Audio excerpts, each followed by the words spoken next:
Всем привет! Прочитав комментарии к видео, почему Шелдон стучит по 3 раза, мне стало интересно, было ли это в первых сезонах и в детстве. И вот что из этого получилось.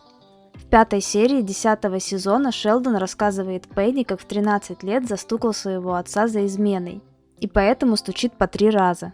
Первая — это часть этикета, а 2 остальных — это чтобы люди успели надеть штаны. Но в первом сезоне теории Большого Взрыва он действительно стучал только 1 раз.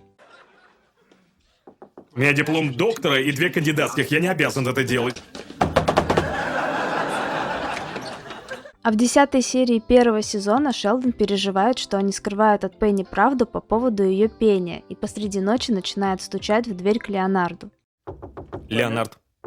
Леонард. Леонард. Что? И как мы видим, он отвечает только после 3-го раза. Так же, как и Пенни открыла дверь после 3-го стука. Пенни. Пенни.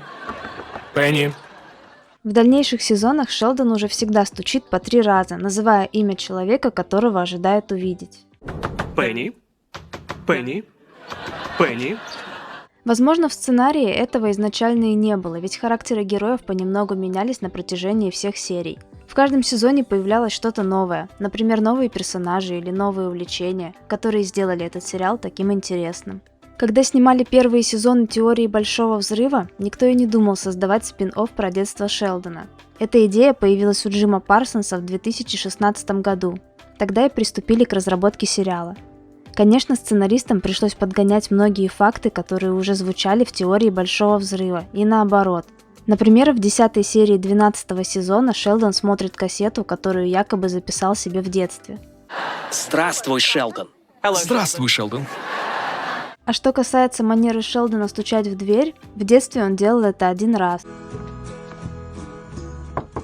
Бабуленька. Или пока не откроют. Бабуленька.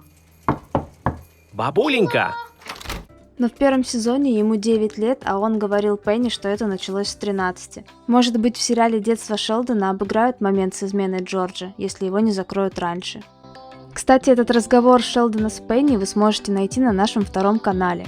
Ссылки будут в описании, а также в конце видео. Всем спасибо за просмотр.